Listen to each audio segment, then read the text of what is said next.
Nouveau bilan lecture et c'est parti. On commence chez De Saxus avec le premier volume de The Bone Season qui s'appelle Saison d'os.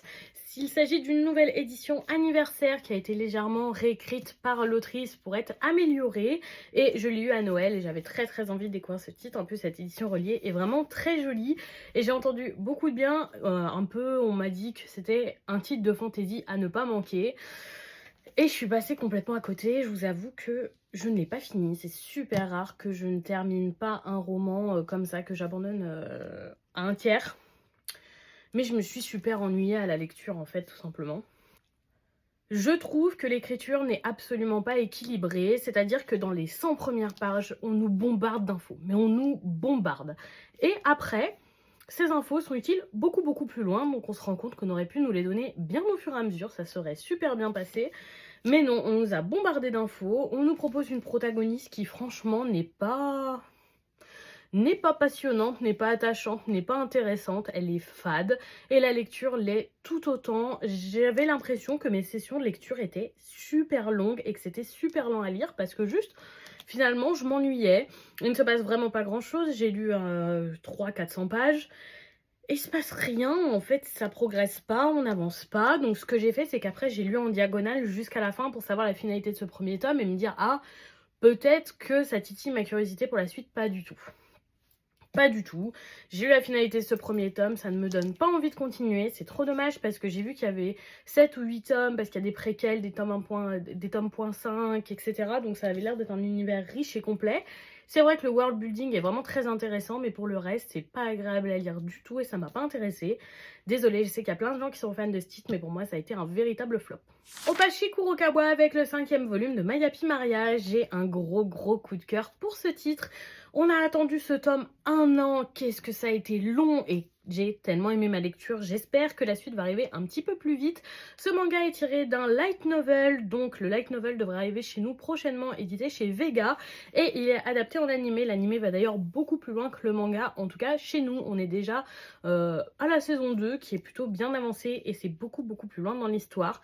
Peu importe dans quel format on le consomme, que ce soit manga ou animé, cette histoire est géniale, c'est un gros coup de cœur et j'apprécie vraiment beaucoup. On passe chez Soleil Manga avec le premier volume d'Azakoi, une romance qui sera terminée en 4 tomes et une bonne surprise. J'étais tellement déçue par les dernières romances que j'ai lues, que j'ai trouvé qu'elles se ressemblaient toutes. Et là, pour une fois, franchement, ça change, c'est très agréable et surtout, on ne se doute pas de quel protagoniste va avoir le cœur de notre jeune fille parce qu'on est plutôt sur un triangle amoureux. Pour le moment, ça plaît beaucoup, à voir pour la suite. On reste dans les romances avec le 8e volume de Sakura Saku, édité chez Kana, qui est l'avant-dernier volume de cette histoire.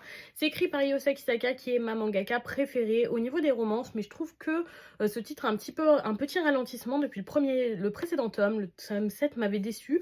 Celui-là était très sympathique à lire, mais c'est pas un coup de cœur. J'avoue que le quiproquo entre nos deux protagonistes, on sait très bien qu'ils vont finir ensemble, mais ça fait 2 tomes que oui, mais non, mais parce que, mais... C'est un petit peu fatigant. J'aurais voulu que ça s'accélère un petit peu plus. C'est une excellente romance, mais elle aurait pu être bien meilleure si ça s'était passé autrement. On termine avec le premier volume de Hope You're Happy Lemon, édité chez Mana Books.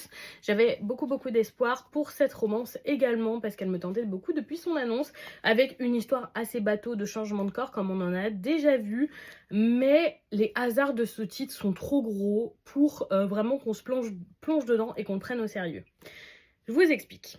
On a un jeune homme qui repense à son ex. Cet ex l'a quitté en lui disant qu'elle l'avait trompé avec 3 autres garçons. Spoiler alerte, ce n'est pas vrai. Et on ne sait pas pourquoi elle a fait ça, c'est un peu le mystère de l'histoire. Un jour, alors qu'il est à l'université, il la recroise et le lendemain se réveille dans son corps et elle dans le sien. Ils ont donc interverti de corps. Ça, c'est un peu le classique du changement de corps, donc c'est ok. Il se trouve que ce garçon avait une autre jeune fille qui lui plaisait enfin, il avait enfin tourné la page de cette rupture et malheureusement c'est la meilleure amie de son ex et elle vit avec et donc il va devoir faire colocation avec. Oh c'est tellement gros. J'ai lu et j'ai un peu soufflé, j'ai fait... C'était pas mal, mais c'est trop gros pour que ça passe avec moi, mais je sais que les gens qui aiment les clichés, qui aiment ce genre de romance, vous allez apprécier, juste c'est trop gros pour moi. Et voilà pour ce bilan lecture. Dites-moi si vous avez lu ces titres ou si certains vous tentent. Je serais très curieuse de vous lire et je vous souhaite une bonne soirée tout le monde.